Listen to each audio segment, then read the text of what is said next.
Hello friends and welcome to Prayas education. आजपासून आपण पॉलिटीच्या अभ्यासाला सुरुवात केली आहे.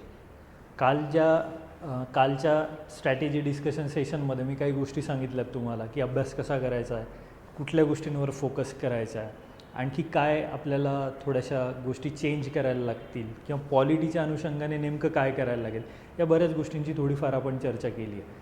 आत्ता आन्सर्स थ्रू किंवा क्वेश्चन आन्सर्स थ्रू आपण ती चर्चा करूयात. कारण काल जे सांगितलं मी ते एक जनरल पॉलिटीला कसं डील करायचं त्या संदर्भात आहे.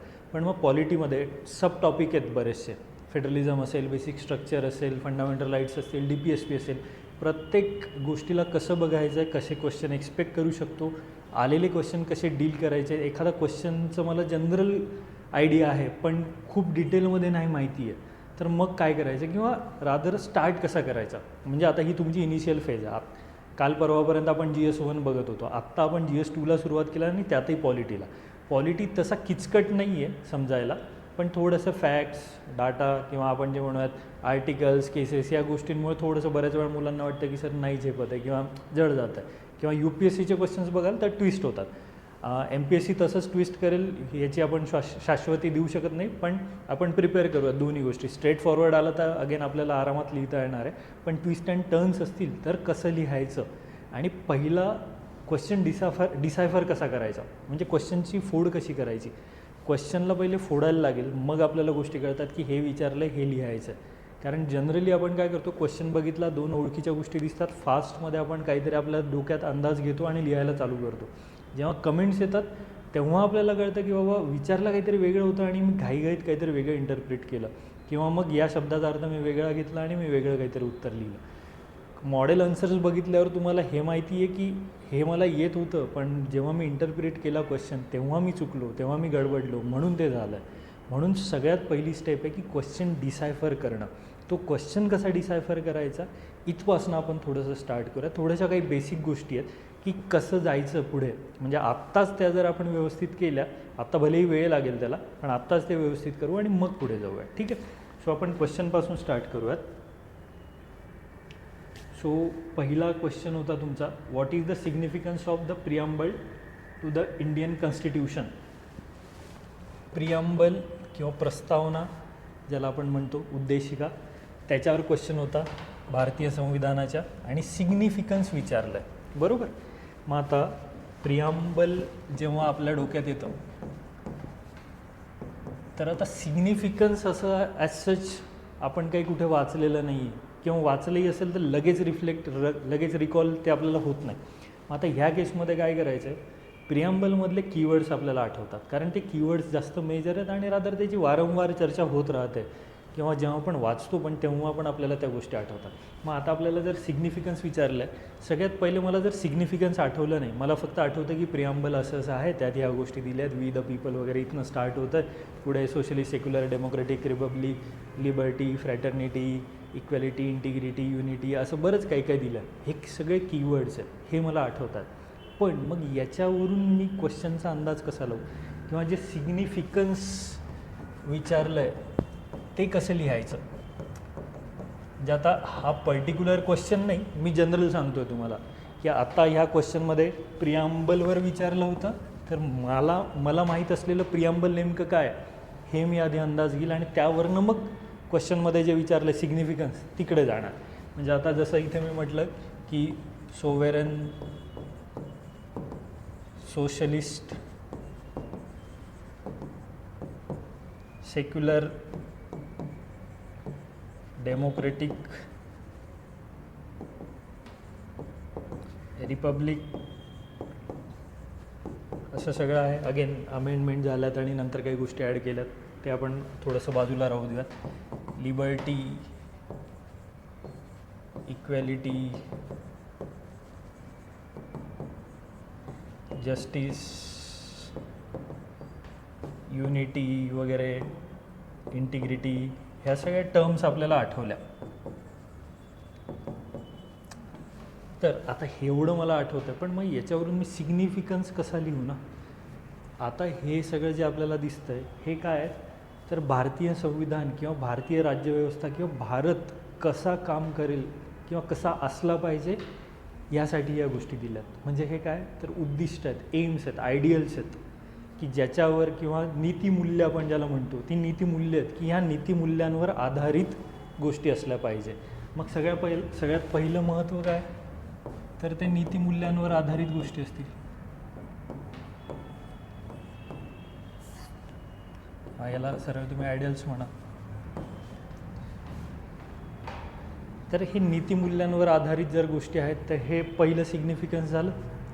दुसरं, आपण बरेचदा जर तुम्ही चर्चा ऐकली असेल, अगेन मी आता परत ते पण सांगेल की लक्ष्मीकांत तुम्हाला उत्तरं लिहायला थोडीशी मदत करेल, बेस देईल.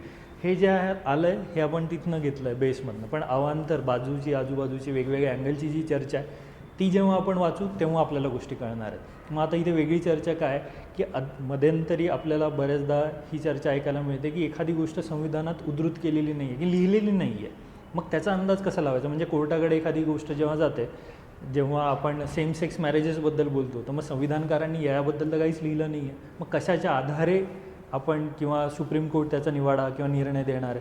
तर हे जे आयडियल्स दिलेले आहेत त्याच्या आधारे ते देणार आहेत. म्हणजे काय, हे आयडियल्स मॉरल्स याच्या बेसिसवर त्या गोष्टी होणार आहेत. मग हे पण आपल्याला सांगायचं आहे. किंवा भारत कसा चालला पाहिजे किंवा गायडिंग लाईट्स आपण म्हणूयात, अगेन DPSPला पण म्हणतात पण ते सरकारला करतं. मग हे थोडंसं गाईड पण करतं आहे आपल्याला की भारत कसा असला पाहिजे. या सगळ्या अँगलने आपल्याला थोडंसं जायचं आहे. म्हणजे आता तुम्हाला फक्त एवढं माहीत होतं, त्यावर बेस्ट 3 तर पॉईंट आले आपल्याला. बेसिक जेव्हा आपण स्टार्ट करतो आहे, सुरुवात करतो आहे, तेवढं सफिशियंट आहे. म्हणजे एकदम तुम्ही लेमन आहात तेव्हा. हां, अगेन या टॉपिकवर तुम्ही आधी काही लिहिलेलं असेल तर ते बिलकुल अपेक्षित नाही. मग त्या केसमध्ये आपण थोडंसं स्टेपअप व्हायला पाहिजे किंवा गोष्टी थोड्याशा पुश करायला पाहिजे की आपल्याला कळायला पाहिजे की नेमकं काय सिग्निफिकन्स जेव्हा म्हणतो तेव्हा काय. बरेच मुलं काय करतात, एनलिस्ट करतात सगळ्या गोष्टी. ठीक आहे ना, एनलिस्ट करायला हरकत नाही, पण तुम्हाला त्याचं सिग्निफिकन्स सांगायचं आहे की हे काय किंवा हे सगळं मिळून या प्रियांबलचं महत्त्व काय याबद्दलची चर्चा. मग आता तुमचे जे हे मॉडेल आन्सर्स आहेत इथे बघा काही गोष्टी दिल्या आहेत की ideals of the constitution makers, म्हणजे संविधानकारांना ज्या गोष्टी ज्या नीतिमूल्यांवर आधारित भारताचं स्वप्न त्यांनी बघितलं होतं त्याच्यासाठी प्रियांबल महत्त्वाचं आहे. किंवा प्रियांबलला ते हे पण म्हटलं गेलं की to the minds of constitution makers, म्हणजे त्यांच्या डोक्यात काय होतं किंवा ते भारताला कसं बघत होते भविष्यात याची जर चावी काही असेल तर हे प्रियांबल आहे. अशी पण ती चर्चा आहे. मग हे तुम्ही इंट्रोमध्ये पण देऊ शकता. मग आता जनरल तुम्हाला हे लक्षात आलं की प्रियांबलचं सिग्निफिकन्स आणि जस्ट क्वेश्चन बघितल्यावर कुठून कुठपर्यंत जायचं आहे. मग आता क्वेश्चनला डिरेक्टली सुरुवात करू. आता प्रियांबलबद्दलचा क्वेश्चन आहे, तर प्रियांबल नेमकं काय, उद्देशिका किंवा प्रस्तावना ज्याला आपण म्हणतो ते नेमकं काय आहे हे सांगायचं आहे. पहिल्याच इंट्रोमध्येच त्याचं महत्त्व देत बसू नका, कारण महत्त्व आपल्याला खाली विचारलं आहे, आपल्याला खाली लिहायचं आहे. गोष्टी रिपीट झाल्या ना तर एक्झामिनरला ते जाणार की तुमच्याकडे कंटेंट नाही आहे, तुम्हाला फक्त जागा भरवायची आहे, पेपर काळा करायचा म्हणून तुम्ही काही पण लिहित सुटलात. मग ते नाही करायचं. मग इथे जस्ट प्रियांबल म्हणजे काय ते आपल्याला सांगायचं आहे की प्रियांबलचं महत्त्व हे आपण खाली सांगू, पण प्रियांबल म्हणजे नेमकं काय हे सांगून सुरुवात करू. आणि मग सिग्निफिकन्सकडे येऊयात की मग आयडियल्स आहेत. नेचर, मी जसं म्हटलं की भारत राज्य कसं असलं पाहिजे की जिथे न्याय असलं पाहिजे, मग तो आर्थिक सामाजिक असला पाहिजे, लिबर्टी असली पाहिजे, फ्रीडम, इक्वॅलिटी किंवा आपण म्हणूयात सेक्युलरिझम, ह्या सगळ्या ज्या गोष्टी आहेत त्या असल्या पाहिजे. तर मग त्याचं नेचर कसं असेल हे, म्हणजे इथे अगेन हा सगळा तुमचा कंटेंट आहे, पण मी जस्ट तुम्हाला ते सांगण्याचा प्रयत्न करतो आहे की आपल्याला नेमकं काय अपेक्षित होतं. इंटरप्रिटेशन ऑफ द कॉन्स्टिट्यूशन, मी जसं आत्ता तुम्हाला सेम सेक्स मॅरेजेसची गोष्ट सांगितली की ते कुठे लिहिलेलं नाही आहे. मग अशा वेळेस आधार कशाचा घेणार तर प्रियांबलचा. इंटरप्रिटेशन ऑफ द कॉन्स्टिट्यूशन, संविधानाचा अर्थ लावताना जिथे जी गोष्ट दिली आहे त्याचा अर्थ लागतो, पण ज्या गोष्टी दिल्या नाही आहेत आणि ज्या वेळेवर आल्यात मग त्याचा अर्थ लावताना हे जे आयडियल्स आपण बघितले, लिबर्टी, फ्रीडम, मग सेम सेक्स मॅरेजेसमध्ये ह्या गोष्टी ॲड केल्या गेल्यात की लिबर्टी आहे, फ्रीडम आहे, इक्वॅलिटी आहे. ह्या सगळ्या गोष्टींचा अंदाज घेऊन मग सुप्रीम कोर्ट त्यावर निवाडा देतं किंवा निर्णय देतं. म्हणून मग काय interpretation of the constitution. Goals of the constitution, म्हणजे हे संविधान जे आपण तयार केलं आहे त्याचं नेमकं उद्दिष्ट काय. त्याचं उद्दिष्ट काय तर हे सगळे जे नीतिमूल्य आहेत ते अचीव झाले पाहिजे. म्हणजे काय, इक्वॅलिटी असली पाहिजे, सेक्युलरिझम प्रॉपर असलं पाहिजे, सोशलिस्टिक मार्गाने आपण राज्यकारभार केला पाहिजे, आपण सार्वभौम तर आहोतच, पण लोकशाही आणि गणराज्य हे जे शब्द आहेत याला धरून आपण काम केलं पाहिजे आणि त्यांचं महत्त्व टिकून ठेवलं पाहिजे. तर ते म्हणजे आता हे जे तुम्हाला माहीत होतं, फक्त आपण त्याला वेगळ्या अँगलने बघतो. बघा, answer writing is nothing but the things you know, you have to decipher them in various ways. म्हणजे काय, तर आता हे सगळं जे आपल्याला माहीत होतं ना, आत्ता पहिल्यांदा तुम्हाला या गोष्टी कळतात की चलो या अँगलने पण विचार करायचा, या अँगलने पण आपल्याला बघायचं. UPSCने याच्यावर प्रश्न विचारला प्रिॲम्बलवर, की प्रिॲम्बलमध्ये हे सगळे जे कीवर्ड दिलेत ना, ते आत्ताच्या कंडिशनमध्ये जस्टिफायबल आहेत का. म्हणजे UPSC थोडंसं आणखी एक स्टेप पुढे जात आहे. MPSCला अगेन मी म्हणणार नाही तेवढं टफ करेल, किंवा केलंही तरी आपण प्रिपेअर करूयात त्या अनुषंगाने. मग आत्ताच्या कंडिशनमध्ये जर तुम्हाला म्हटलं की हे तुम्ही डिफेंड करू शकताय का, डिफेंड म्हणजे काय, तर या प्रत्येक गोष्टीला आत्ताच्या कंडिशनमध्ये सेक्युलर आहोत का, आपण आहोत, मग डिफेंड करा. डिफेंड करायचं तर काय, आर्ग्युमेंट द्यायला लागले, आर्ग्युमेंटसोबत एक्झाम्पल द्यायला लागेल. हे साधं आहे, याला म्हणतात क्वेश्चन डिसायफर करणं. मग आता जेव्हा आपण असा क्वेश्चन बघतो आपण घाबरतो की अरे हे तर मला माहीत नाही, हे कसं करायचं. सगळ्या गोष्टी तुम्हाला माहिती आहेत, पण जोपर्यंत त्या आधी समोर दिसत नाही तोपर्यंत आपल्याला कल्पना येत नाही. आता तुम्हाला ती कल्पना येते की हां हे करू शकतो. इथे सगळीकडे एक्झाम्पल्स द्या प्रत्येक गोष्टीसाठी, की अजून पण आपण सेक्युलर आहोत, अजून पण आपण कोणाला म्हणजे एखाद्या धर्मावर कर नाही लावला किंवा कुठल्या धर्मासोबत डिस्क्रिमिनेशन करत नाही आहोत. अगेन बाकीच्या आजूबाजूच्या ज्या न्यूज आहेत, गप्पा आहेत, त्या बाजूला ठेवायच्या. मी जसं काल पण सांगितलं की रॅशनल राहायचं, ऑफिसर हा रॅशनल असला पाहिजे, उत्तरांमध्ये पण ते दिसलं पाहिजे. मग इथे सगळीकडे तुम्ही उदाहरणं द्या की सोवेरन इंटरनल आणि एक्सटर्नल, आउटर साईडला पण आणि इंटरनली पण आपण दोन्हीकडे आहोत. म्हणजे सगळीकडे आपण स्वतःचे निर्णय स्वतः घेतो, सार्वभौम आहोत. म्हणजे सगळीकडे जर एक्झाम्पल दिलं तर ते जमणार आहे. म्हणजे मुद्दा काय, हे प्रिॲम्बल आपल्याला वेगवेगळ्या अँगलने जर एकदा कळलं तर याच्यावर कसाही क्वेश्चन आला तरी तो लिहिता येणार आहे. अगेन हां, ॲट पार नाही, पण ॲव्हरेज तर मी करेलच. म्हणजे मला अटेम्प्ट करायचा, काही जे बॉल माझ्या एरियामध्ये पडणार आहे तिथे मी 6 मारेल, पण जिथे नाही तिथे चलो मी प्लेट तर करेल, आउट तर नाही होणार. बस आपल्याला एवढं करायचं. मग source of power and limitation, तुम्ही ही पण चर्चा ऐकली असेल की प्रिॲम्बल जस्टिसिएबल नाही आहे. आपण कोर्टात त्याचा दाखला घेऊन एखादी गोष्ट करू शकत नाही, पण कोर्ट त्याच्या आधारे काही गोष्टींना, म्हणजे सरकार जर काही करत असेल तर त्याला व्हॅलिड ठरू शकतं किंवा त्यांच्यावर लिमिटेशन्स लावू शकतं. कशाच्या आधारे, याच म्हणजे जे सेम सेक्स मॅरेजेस, अगेन मी तेच एक उदाहरण का देईल, तर याच आधारे त्या गोष्टी केल्या गेल्यात. जेव्हा कोर्टाला सांगितलं गेलं की तुम्ही सेम सेक्स मॅरेजेसला परवानगी द्या, तेव्हा कोर्टाने म्हटलं की नाही, हे आमचं काम नाही, हे लेजिस्लेचर म्हणजे हे संसदेचं काम आहे, ते कायदा करतील आणि मग ते होईल.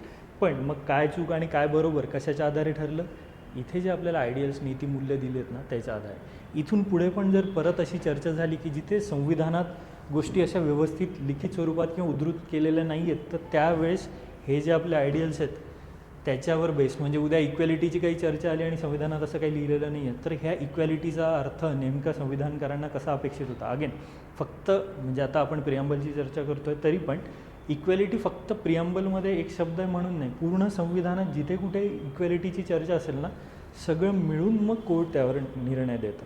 पण सगळ्यात मेन तर इथे म्हणजे एखादं पुस्तक उघडल्यावर जेव्हा आपण प्रस्तावना वाचतो, प्रस्तावना म्हणजे काय, त्या पुस्तकात पूर्ण दिलं काय आहे, तसंच संविधानाचं प्रिॲम्बल संविधानाच्या बाबतीत ते काम करतं. सो या पद्धतीने हा क्वेश्चन होता. आणि मग मी जसं म्हटलं की कंटेंट बरंच सापडेल, फक्त मॉडेल आन्सर्स जेव्हा मिळतात किंवा कंटेंट तुम्हाला मिळतं आहे, पाठ करू नका, रट्टा मारू नका. आपल्याला काय करायचं आहे, समजून घ्यायच्यात गोष्टी. हे समजलं ना, हे तुम्हाला पाठ करायची गरज नाही पडणार.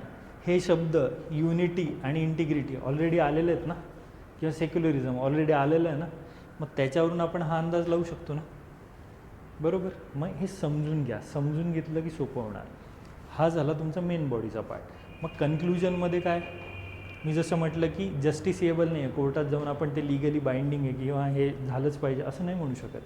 पण ते काय करतं, फिलॉसॉफिकल किंवा पॉलिटिकल सिग्निफिकन्स आहे त्याला. याच्यात ज्या गोष्टी दिल्यात प्रिॲम्बलमध्ये त्याला अवेरून किंवा त्याच्या पलीकडे जाऊन किंवा त्याच्या विरोधात जाऊन तुम्ही काही नाही करू शकत. हे त्याचं महत्त्व आहे. म्हणजे संविधान फक्तच प्रिॲम्बल सोडून बाकीच्या गोष्टी नाही, तर प्रिॲम्बल सकट सगळं संविधान आहे. त्याच्यामुळे प्रिॲम्बलला हे महत्त्व आहे.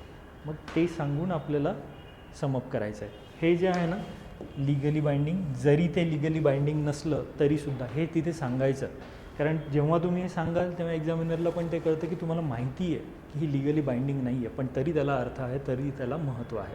म्हणून जेव्हा आपण कन्क्लूड करू, एखादा जर वेगळा अँगल असेल, जसं आता DPSPs आहेत, महत्त्वाचे आहेत पण जस्टिसिएबल नाही आहे, सांगा तिथे.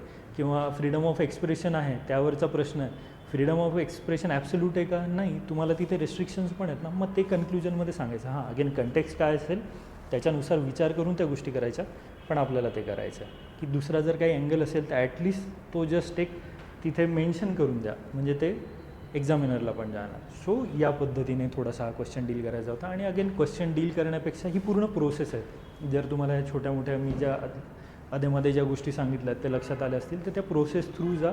कुठलाही क्वेश्चन कसाही येऊ द्या, तुमच्याजवळ जे बेसिक नॉलेज असेल त्यावर आपण ते लिहू शकतो. आणि कंटेंट अगेन ते जसं जसं आपण प्रॅक्टिस करू आणि जसं जसं रिवाईज करू गोष्टींना तसं तसं एनरिच होत जाईल. पुढचा आपला क्वेश्चन होता गव्हर्मेंट ऑफ इंडिया ॲक्ट 1935 याच्यावर. म्हणजे आता जसं तिथे प्रिअम्बल होतं तसं इथे GOI 1935 भारत सरकार कायदा 1935 influence the framing of the Indian constitution. या कायद्याने भारतीय संविधानाला कसं इन्फ्लुएन्स केलं याची चर्चा आहे. मग आता हा कायदा महत्त्वाचा आहे हे माहिती आहे, याच्यातले प्रोव्हिजन पण मला आठवतात. जसं इथे तुम्हाला हे आयडियल्स आणि हे कीवर्ड्स आठवले तसं मला त्या कायद्यातल्या पण गोष्टी आठवत आहेत. आता लिहिताना आता हे जर तुम्ही सगळ्यात पहिल्यांदा लिहित असाल तर मी 2 मिनटं शांत बसेल की चलो भारत सरकार कायदा, जे जे मला आठवतं आहे ना ते इथे एनलिस्ट करत जाईल. की फेडरल स्ट्रक्चर द्यायचं त्यांनी ट्राय केलं होतं, प्रोव्हिन्शियल ऑटोनॉमी होती, किंवा फेडरल कोर्ट याची चर्चा होती. मग जेवढं मला आठवतं आहे तेवढ्याच सगळ्या गोष्टी मी मेन्शन करेल आत्ताच्या फेजमध्ये, कारण आत्ता आपण सुरुवात करतो आहे आणि आत्ता जस्ट आपण पॉलिटीला शिफ्ट झालो आहे सोसायटीवरनं किंवा GS1वरनं. म्हणून एकदा का ही तुमची प्रॅक्टिस झाली किंवा काल मी जसं सांगितलं एकदा का हे ब्रेनस्टॉर्मिंग झालं ना, पुढच्या वेळेस तुमच्या डोक्यात ॲटोमॅटिकली गोष्ट येणार आणि तुम्ही विदिन 1 मिनिट ते लिहायला स्टार्ट करणार. आत्ता हे एनलिस्ट करा की हां मला हे आठवतं आहे. मग आपण परत प्रश्नाकडे येऊ की प्रश्नात काय विचारलं आहे, कसं इन्फ्लुएन्स केलं आहे. आता तुम्हाला ही चर्चा तुम्ही बऱ्याच वेळा ऐकली असेल की 1935च्या कायद्याला आपण कॉपी पेस्ट केलं आणि ते आपलं भारतीय संविधान आहे. म्हणजे बरेचदा टीका करताना या गोष्टीचा आधार घेतात, कारण 1935च्या कायद्यामधनं आपण बऱ्याचशा गोष्टी घेतल्या. तर मग ते जे घेतलं आहे तेच काय इन्फ्लुएन्स आहे, मग तेच आपल्याला आठवायचं आहे. मग हे जे आत्तापर्यंत आपल्याला आठवलं आहे हे आपण घेतलं आहे ना, फेडरल स्ट्रक्चर किंवा ऑटोनॉमी किंवा फेडरल कोर्ट ह्या गोष्टी आपण घेतल्यात ना, बस आपल्याला तेच सांगायचं आहे इथं. आता जर इथं तुम्ही बघितलं खाली federal structure, provincial autonomy, division of powers, ज्या वेगवेगळ्या लिस्ट आहेत आपल्या, आत्ता आपण कॉन्करंट स्टेट आणि सेंट्रल लिस्ट जे म्हणतो, किंवा union list, bicameral legislature, emergency powers, हे सगळं आपण कुठून घेतलं आहे तर 1935च्या कायद्यातून. अगेन हे बरंच आहे, role of governor, public service commission, म्हणजे तुम्हाला जेवढ्या गोष्टी आठवतील त्या लिहायच्या. आता हेडिंगची पण आपण चर्चा करू की हेडिंग आणि खाली काय. सुरुवात करत असताना इंट्रोकडे जाऊ पहिले की गव्हर्मेंट ऑफ इंडिया ॲक्ट काय आहे हे आधी थोडंसं सांगू. अगेन हे लक्षात ठेवा की इंट्रो खूप मोठा नसला पाहिजे, इंट्रो वेग नसला पाहिजे, इंट्रो थोडासा कंटेक्स्टला धरून असला पाहिजे. इंट्रोनी तुमच्या उत्तरामध्ये खाली काय आहे हे सांगितलं पाहिजे, किंवा इंट्रोवरनं अंदाज आला पाहिजे की उत्तर कसं असणार आहे. नाहीतर इंट्रोमध्ये आपण general government of India act किंवा भारत सरकार कायदा असा असा होता, पण विचारलं वेगळंच काहीतरी आहे. तुम्ही जनरल का सांगताय ना, जनरल सांगाल जनरल मार्क मिळतील, ॲव्हरेज मार्क मिळतील. थोडंसं ॲट पार जायचं असेल, एक्सेल करायचं असेल तर थोडंसं स्पेसिफिक जायला लागेल. सो ती काळजी घ्या की ज्याबद्दल विचारलं आहे यांनी काय केलं आहे ते इन्फ्लुएन्स केलं आहे कशाला, भारतीय संविधानाला. मग ज्या गोष्टी आपल्याला आठवल्यात त्याला धरून आपण थोडंसं इंट्रोडक्शन लिहूयात. ठीक आहे. मी अगेन हे वाचून किंवा कंटेंटमध्ये जाणार नाही, मी जस्ट ते तुम्हाला वे सांगतो आहे की कुठल्या पद्धतीने पुढे जायचं आहे. मग आता फेडरल स्ट्रक्चर, बरेचदा ही चर्चा आहे की फेडरल स्ट्रक्चर द्यायचं त्यांनी ट्राय केलं पण ते झालं नाही. मग आता इथे देताना आपण इथे हेडिंग जे फेडरल स्ट्रक्चर दिलं आहे ते आपण सांगूयात की Indian constitution adopted quasi federal structure, federal idea in the act. म्हणजे फेडरल आयडिया कुठून आणली आपण, तर ह्या कायद्यामध्ये जी फेडरल आयडिया होती तिथनं घेतली. इन्फ्लुएन्स आहे ना, कॉपी पेस्ट नाही आहे. मग आपण काय क्वासी फेडरल आहोत आपण, बरोबर. मग त्याच्यामुळे फक्त आपल्याला एवढं सांगायचं आहे. अगेन हा पार्ट थोडासा तुम्हाला कंटेंट वाईज दिला आहे. प्रोव्हिन्शियल ऑटोनॉमी आत्ताच्या कंडिशनमध्ये कशी आहे ते सांगायचं आणि त्याला रिलेट करायचं आहे.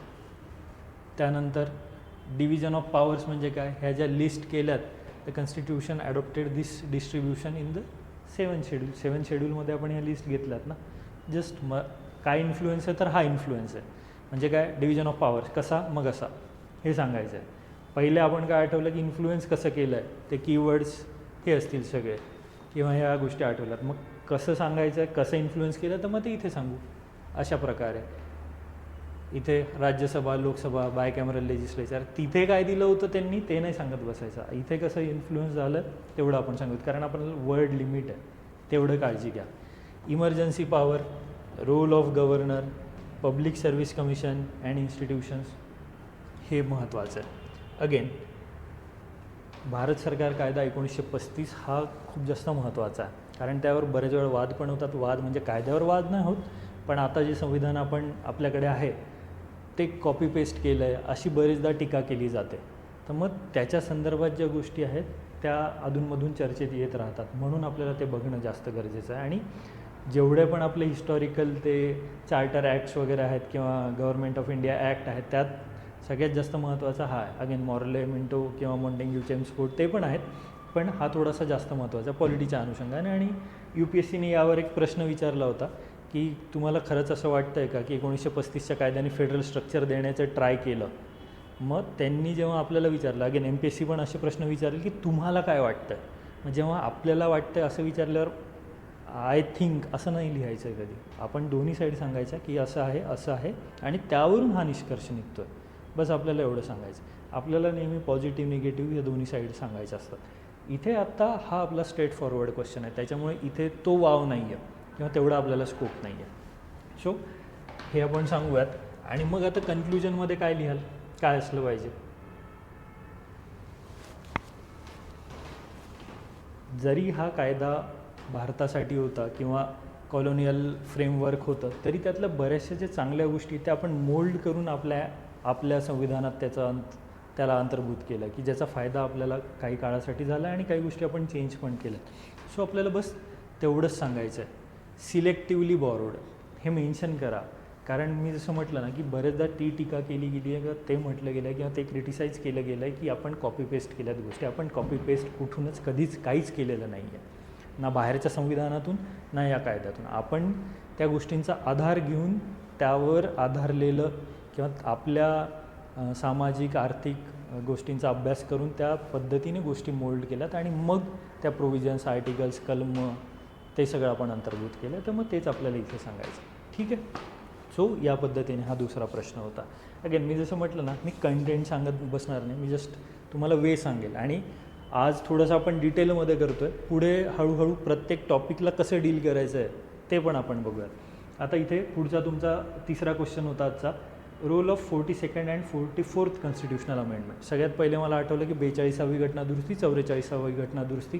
42वी घटनादुरुस्ती इंदिरा गांधींच्या काळात झाली, बरेचसे त्यावर वाद झाले, बऱ्याचशा कॉन्ट्रोवर्शियल त्यांनी सुधारणा केल्या. आणि 44वी घटनादुरुस्ती काय, तर ज्या कॉन्ट्रोवर्शियल सुधारणा 42व्या घटनादुरुस्तीने केल्या होत्या त्या बदलण्याचं काम 44व्या घटनादुरुस्तीने केलं. एवढं मला आठवलं. मग आता त्यातल्या ज्या बारीक सारीक गोष्टी आहेत त्या जेवढ्या मला आठवत आहेत त्या जस्ट मी एनलिस्ट करेल. पण मग जसं मी मघाशी पण म्हटलं की सांगताना 42nd आणि 44th कॉन्स्टिट्युशनल अमेंडमेंट काय आहे ते सांगायचे. जसं इथे लिहिलं इमर्जन्सी पिरियड. आणि 42nd अमेंडमेंटमध्ये काय, centralising power, basic structure, judicial review, याला कुठेतरी धक्का लागला आहे. मग ते आपण थोडंसं खाली सांगू. इथे जस्ट अंदाजा द्या की 42वी आणि 44वी घटनादुरुस्ती काय आहे आणि त्याबद्दल मग चर्चा करू. इथे बायफर्केशन करू आपण. पहिले 42व्या घटनादुरुस्तीबद्दल बोलूयात आणि नंतर 44वी. 42व्या घटनादुरुस्तीने काय केलं तर DPSP फंडामेंटल राईट्सपेक्षा थोडेसे वर ठेवल्यात. अगेन हे अशा बऱ्याचशा गोष्टी आहेत की ज्युडिशियल रिव्ह्यू कर्टेल केला आहे, पार्लिमेंटच्या पॉवर थोड्याशा वाढवल्यात, ड्युरेशन लोकसभेचा जो होता तो वाढवला होता, ॲडमिनिस्ट्रेटिव्ह रिफॉर्म्स ते केले होते. तर ह्या ज्या गोष्टी आहेत ह्या आपल्याला shaping the Indian constitution, major गोष्टी सांगायच्यात. बऱ्याचशा सुधारणात, बरंच मिनी कॉन्स्टिट्यूशन का म्हटलं त्याला, बऱ्याच सुधारणा केल्या होत्या. पण जेव्हा आपल्याला म्हटलं आहे शेपिंग इंडियन कॉन्स्टिट्यूशन, म्हणजे त्या जर तशाच राहिल्या असत्या तर भारतीय संविधानाचा चेहरा मोहरा बदलला असता ना. मग त्याच गोष्टींची आपल्याला चर्चा करायची. बघा, हे थोडंसं आणखी डिटेलमध्ये जात आहे. म्हणजे जेव्हा आपल्याला आठवतं, आता हे आठवताना तुम्ही चला MPSCचा अभ्यास करताय, तुमचं फॅक्च्युअल नॉलेज बऱ्यापैकी छान असणार आहे. तर मग ते फॅक्च्युअल नॉलेज फक्त आपल्याला सेग्रिगेट करायचं आणि त्यातल्या चांगल्या चांगल्या म्हणजे सगळ्यात चांगल्या गोष्टी आहेत, महत्त्वाच्या गोष्टी काढून आपल्याला इथे पुट करायच्या किंवा इथे लिहायच्या. तर मग शेपिंग द इंडियन कॉन्स्टिट्यूशन म्हणजे काय, छोट्या मोठ्या गोष्टी असतील ना, प्रत्येकच गोष्टीने फरक पडला आहे, पण ज्याने मेजर इम्पॅक्ट केला आहे त्या मेजर इम्पॅक्टबद्दल आपल्याला बोलायचं आहे. तर मेजर इम्पॅक्ट कशाने केला आहे त्या गोष्टींची आपण इथे चर्चा केली आहे, की डायरेक्टिव्ह प्रिन्सिपल्स, फंडामेंटल राईट्सचा जो वाद असेल, ज्युडिशियल रिव्ह्यू कमी करणं असेल, किंवा पार्लिमेंटच्या पॉवर वाढवणं असेल, किंवा ड्युरेशन वाढवणं असेल, ह्या गोष्टी आपण केल्या. मग इथे 44वी घटना दुरुस्ती, की जी 1978ला झाली जनता गव्हर्नमेंटच्या काळात. सरकार बदललं आणि मग जुन्या ज्या चुका झाल्या होत्या त्या पुन्हा आपण दुरुस्त केल्या किंवा अनडू केलं असं म्हणतात. तर त्या पद्धतीने की फंडामेंटल राईट्स जसे होते तसे.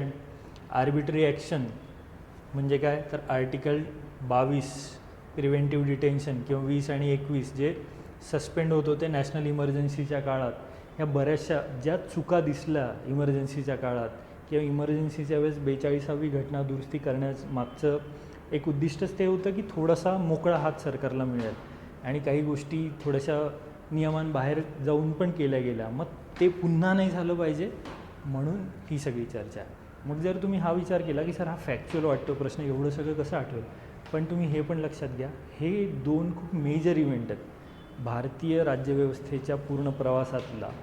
42वी घटना दुरुस्ती आणि 44वी घटना दुरुस्ती हे एक काइंड ऑफ माइलस्टोन आहेत की जिथे बऱ्याचशा गोष्टी चेंज झाल्या. आत्ता आपण जर तुम्ही बघितलं, आत्ता मूव्ही पण आला होता, प्लस आधेमध्ये ती चर्चा पण होत असते, किंवा आत्ता आपण ते म्हणतो ना की अघोषित इमर्जन्सी आहे आपल्याकडे, अशी पण चर्चा होत असते.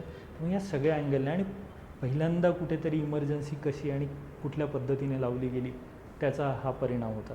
तर मग त्यामुळे ही चर्चा बऱ्याचदा झाली आहे. त्यामुळे एकदम फॅक्च्युअल क्वेश्चन आहे आणि आउट ऑफ द ब्ल्यू आला आहे असं पण नाही आहे. हे आपण बऱ्याच वेळा ऐकलं आहे.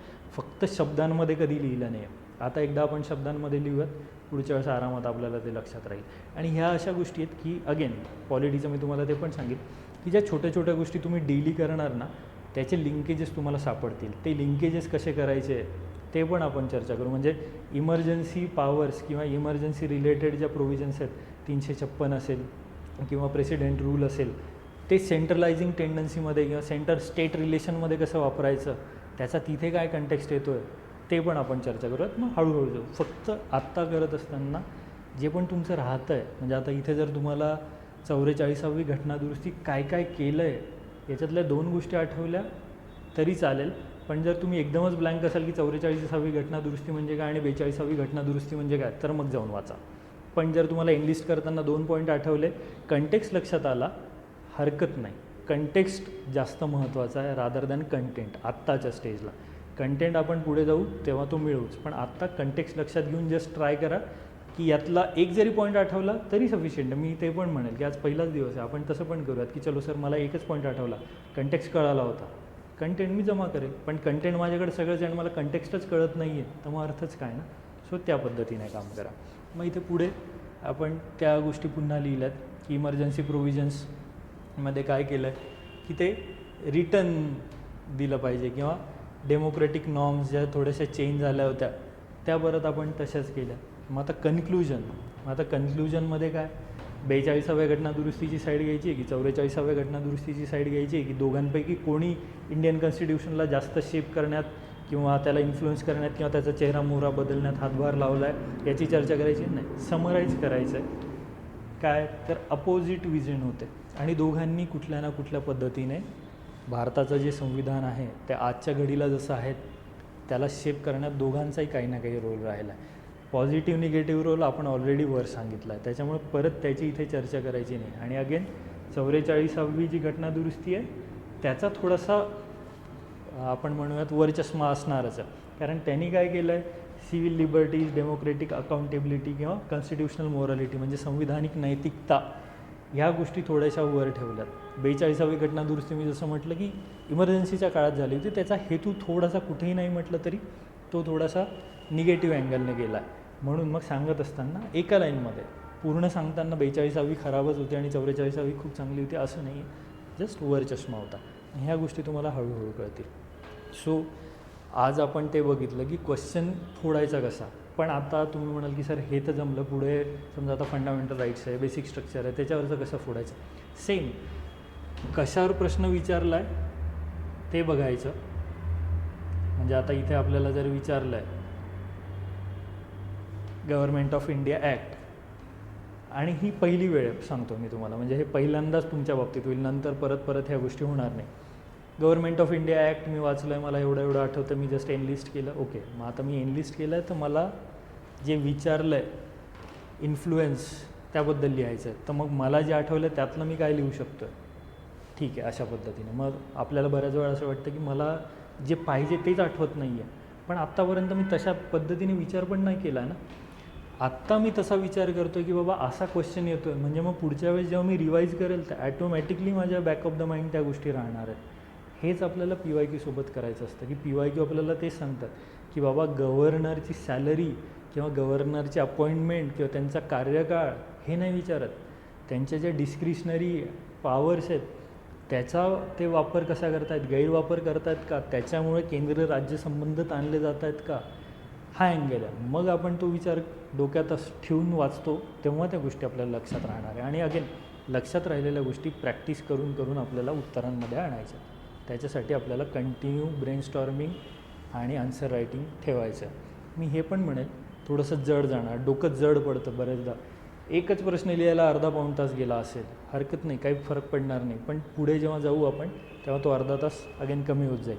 आता 1935चा कायदा तुम्ही जर बघून लिहिला असेल, पुढच्या वेळेस आपण थोडंसं न बघता ट्राय करूया. आणि एका गोष्टीला तुम्हाला थोडंसं वारंवार डील करायला लागणार आहे. म्हणजे फंडामेंटल राईट्सवरचा आर्टिकल 21वरचा एक क्वेश्चन लिहिला आणि चलो मला आता 21वर कुठलाही प्रश्न आला तर लिहिता येईल असं होणार नाही. 21वरचे 2-3 वेगवेगळे प्रश्न वेगवेगळ्या अँगलने विचारलेले जेव्हा आपण लिहू तेव्हा आपण स्वतःला टेस्ट करू की हां मला जमायला लागलं. सेम प्रिॲम्बलच्या बाबतीत, same government of India act 1935च्या बाबतीत, आणि सेम 42व्या आणि 44व्या घटना दुरुस्तीच्या बाबतीत. मग आता जसं काल एक मेसेज होता की सर 15 प्रश्न आणि त्याच्यात पूर्ण पॉलिटी कसं कव्हर होईल. पूर्ण पॉलिटी आपल्याला वेगवेगळ्या गोष्टींमधून थोडं डेली कव्हर करायचं आहे. काही नोट करून, काही वाचून, काही आन्सर रायटिंग, काही ब्रेनस्टॉर्मिंग, आणि मग त्यातलं जे तिथे येणार आहे त्यात जे आपल्याला बेस्ट जमतं आहे ते तिथे पुट डाऊन करायचं. ठीक आहे. आय होप की इथे मी कंटेंटपेक्षा थोडंसं कंटेक्स्टबद्दल बोललो आहे आणि ते तुम्हाला कळालं आहे. ह्या पूर्ण याच्यात जर तुम्हाला काही पण इश्यू असेल किंवा वाटत असेल की सर हे नाही कळालं आहे, किंवा मग तुम्ही जी पद्धत सांगता डील करायची किंवा डिसायफर करायची ती पण आम्हाला नाही कळत आहे, तर आपण त्यावर पण चर्चा करूयात. मी जसं तुम्हाला काल माझा नंबर शेअर केला आहे, त्या नंबरवर कॉल करू शकता. ऑफिसला आलात इथे भेटून बसून तुमचा पेपर हातात घेऊन जे आन्सर्स तुम्ही लिहिलेत ते बघून चर्चा करता येईल. पण ती चर्चा करा, स्वतःला पुश करा, पुढे न्या. जी मुलं अजून पण लिहित नाही आहेत, मला त्यांना पण हे आवाहन करायचं आहे की तुम्ही जिथे कुठे असाल, बघत असाल, हे लिहायचं ट्राय करा. आज न उद्या आपल्याला लिहायला लागणार आहे. एकदम ऐनवेळी जर आपण लिहायला बसलो तर नाही जमणार. ही ग्रॅज्युअल प्रोसेस आहे, ही वेळेनुसार होईल, ही डेली होणार. 1 महिना मी पूर्ण पॉलिटी कव्हर करतो, GS2 सगळं वाचतो, 50 पुस्तकं वाचतो, सगळं ज्ञान घेतो आणि मग लिहायला बसतो, नाही शक्य.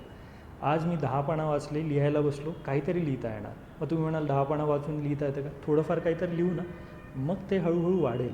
मग तो काय काय आपल्याला पसारा जमा करायचा आणि त्यातलं काय काढायचं हे नंतर कळेल. सो आजच्या घडीला आत्तापासून हे ट्राय करा. रादर आता हे डिस्कशन पाहिल्यावर जर काही जणांना वाटत असेल की मी लिहितो तरी चालेल, असं पण आपण करूयात की चलो काही दिवस आपण ती प्रॅक्टिस ठेवू की इथे जे आपण डिस्कशन करू ते ऐकून नंतर तुम्ही लिहा आणि नंतर परत रिचेक करा मॉडेल आन्सर्सवरून की हां मला जमलं आहे की नाही, असं पण करता येईल. सो ह्या जशा मी काल पण त्या 3-4 वेगवेगळ्या स्टेप्स सांगितल्या आन्सर रायटिंगच्या, त्या फॉलो करा. आणि काही शंका असल्यास मला मेसेज किंवा कॉल करा, आपण त्याबाबत चर्चा करू. ठीक आहे. आज आपण इथे थांबूयात, उद्या पुन्हा भेटू. थँक्यू.